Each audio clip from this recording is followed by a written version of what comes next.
ओम नमो भगवते वासुदेवाय नमः। ओम नमः शिवाय। दोस्तों, कैसे हैं आप? ये बताने के लिए कमेंट्स बॉक्स में हर हर महादेव हमेशा की तरह जरूर लिख दीजिएगा। तो साल 2025 में निर्जला एकादशी का व्रत कब रखा जाएगा? तो साल 2025 में निर्जला एकादशी का व्रत 6 जून को दिन शुक्रवार को रखा जा रहा है। निर्जला एकादशी का व्रत 2 दिन इस बार रखा जा रहा है, 6 और 7 को। तो कुछ लोग 6 तारीख को रखेंगे, कुछ लोग 7 को रखेंगे।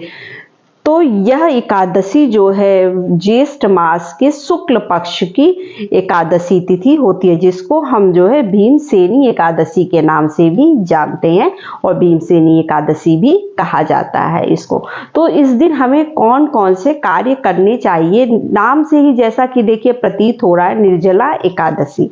निर्जल रहकर इस दिन व्रत रखा जाता है, बिल्कुल निराहार व्रत रखा जाता है निर्जला एकादशी के दिन।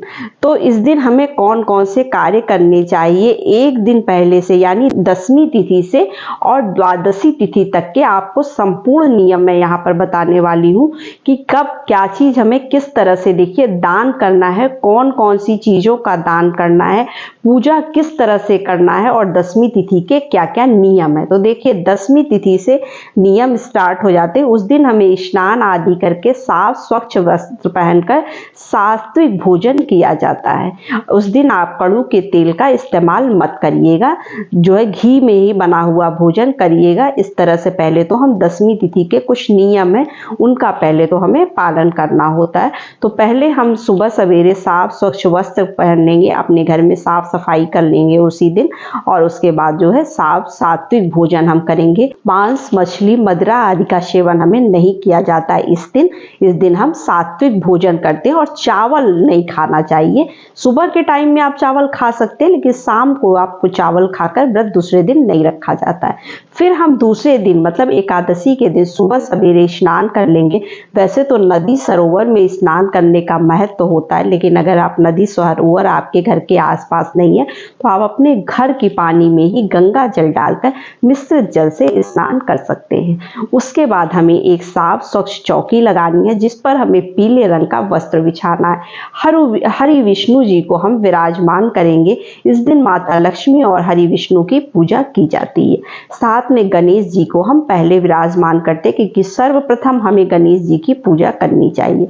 उसके बाद हम माता लक्ष्मी और विष्णु जी की फोटो विराजमान करके पूर्ण पूजा करेंगे। इस पूजा में आपको कुछ बातों का ध्यान रखना है, क्योंकि एकादशी के दिन जो है चावल का अक्षत का भोग, अक्षत मतलब जो है वो किसी भी रूप में अक्षत का प्रयोग चावल का नहीं किया जाता है। तो आप चावल की जगह जो है आप तिल का प्रयोग करिएगा। जैसे आसन देना है या फिर आपको कहीं पर चढ़ाना है तो आप सफेद तिल ले लीजिएगा, उसका आप जो है आसन वगैरह दे दीजिएगा। उसके बाद हमें क्या करना है, वस्त्र स्वरूप हम कलावा भी भगवान को चढ़ा सकते हैं, या वस्त्र आप जो है वस्त्र भी दे सकते हैं भगवान को। जनेऊ वगैरह पहले हम गणेश जी की पूजा कर लेंगे। उसके बाद हमें क्या करना है, जल से भरा मटका आपको रखना है, क्योंकि ज्येष्ठ के महीने में गर्मी बहुत होती है। तो आप इस दिन दान भी किया जाता है, जल से भरा मटके का दान भी करने का विशेष फल प्राप्त होता है, विशेष महत्व होता है।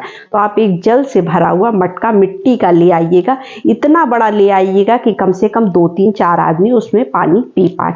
बहुत छोटा सा मटका नहीं लीजिएगा, मटका आपको थोड़ा सा बड़ा लेना है और उसके कंठ पर मौली बांध देनी है। उसके बाद आपको उसे अपने घर के जल से भर देना है, भर के आपको पूजा में रखना है। उसके ऊपर ढक्कन लगा दीजिएगा। कोई भी ऋतु फल आप रख दीजिएगा, जैसे आम है या फिर खरबूजे का विशेष महत्व होता है निर्जला एकादशी में। तो आप खरबूजा चाहे तो रख सकते हैं, तो आप खरबूजे का भोग भी लगा सकते हैं। तो आप खरबूजा रख दीजिए या आम रख दीजिए, ऋतु फल जो भी अच्छा फल है आप वो रख सकते हैं। जल से भरा कलश दान कर सकते हैं, वस्त्र का दान कर सकते हैं, या फिर जो है पंखा, जो हाथ वाला पंखा जो हम लोग वट सावित्री में पूजा में इस्तेमाल करते हैं, वही पंखा मार्केट से आप ले आइए, नए पंखे का दान कर सकते हैं। तो ये और ऋतु फल का दान करते हैं। तो ये सब उस दिन दान का भी विशेष महत्व होता है निर्जला एकादशी के दिन। तो आप इन चीजों का दान कर सकते हैं। अब दान हमें कब करना है ये मैं आपको आगे बताऊंगी।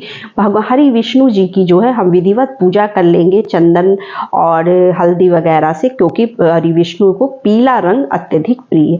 तो जहां तक हो सके हर चीज पीले रंग का ही आप चढ़ाइएगा। पीले पुष्प का प्रयोग करिएगा, पीला पुष्प ले लीजिएगा। और तुलसी की माला, अगर आपके पास तुलसी की माला है तो हरि विष्णु जी को तुलसी की माला जरूर पहनाइएगा। और साथ में जो है उनके जो भोग में, अगर आप फल भोग लगा रहे, जो कुछ भी आप भोग लगा रहे फल का ही भोग लगाते, क्योंकि निर्जला एकादशी है तो ऋतु फल का भोग लगाते तो उसमें आप तुलसी दल जरूर डालिएगा। क्योंकि कहते हैं कि अगर आप तुलसी दल नहीं डालेंगे तो विष्णु जी भोग को स्वीकार नहीं करते हैं, तो इसलिए हमें तुलसी दल जरूर डालना चाहिए। और इस बात का विशेष ध्यान रखा जाएगा कि जहाँ पर हम गणेश जी को जैसे विराजमान करते हैं, गणेश जी की अगर हम पूजा कर रहे हैं तो उनके भोग में तुलसी दल नहीं डाला जाता है। तो आप क्या करिएगा, उनको भोग अलग से लगाइएगा और हरि विष्णु जी को अलग से भोग लगाइएगा। इस दिन तुलसी जी में हमें जल वगैरह नहीं चढ़ाना चाहिए, क्योंकि माता तुलसी जो है खुद हरि विष्णु जी के लिए निर्जला व्रत रखती हैं।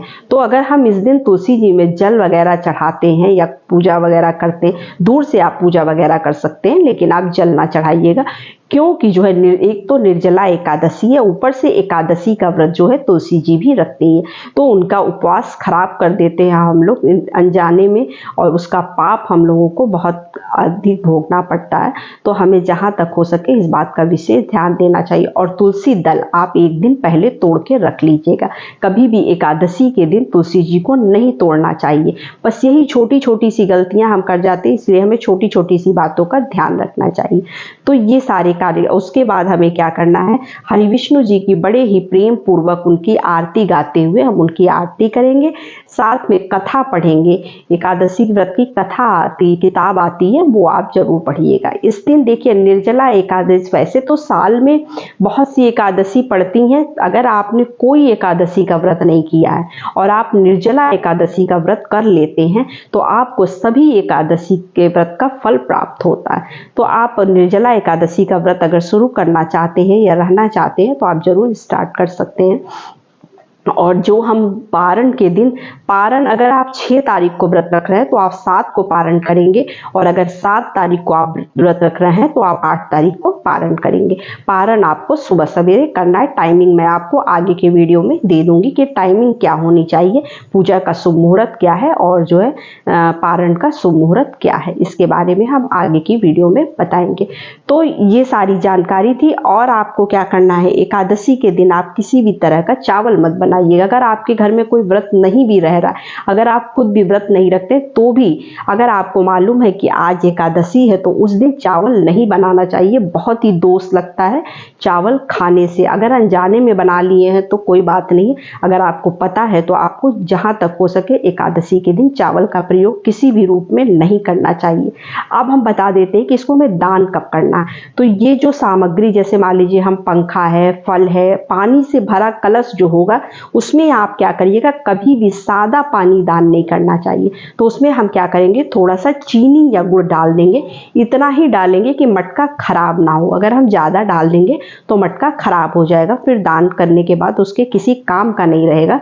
तो आप थोड़ा सा 2-4 दाना चीनी डाल दीजिएगा। अलग से आप 1.25 पाव चीनी निकाल कर दान कर सकते हैं या गुड़ दान कर सकते हैं। तो सादा मटका ना रखिएगा, उसके अंदर चीनी जरूर डाल लीजिएगा, याद रखिएगा इस बात का।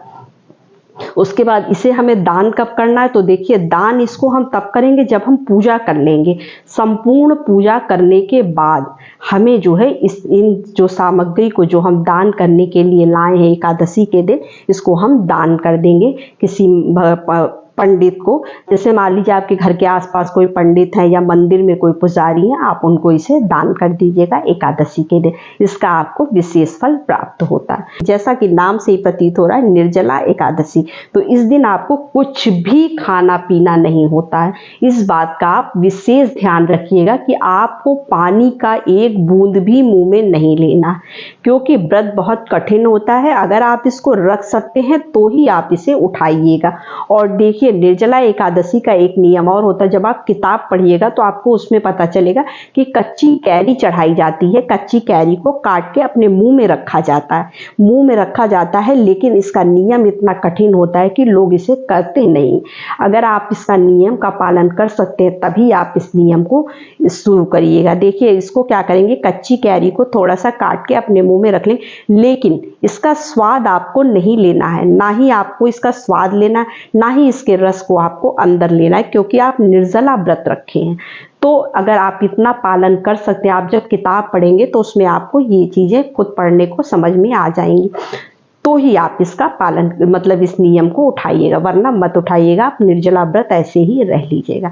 तो बस यही छोटी सी वीडियो थी, छोटी सी जानकारी थी। वीडियो अच्छी लगे तो चैनल को लाइक सब्सक्राइब जरूर करिए।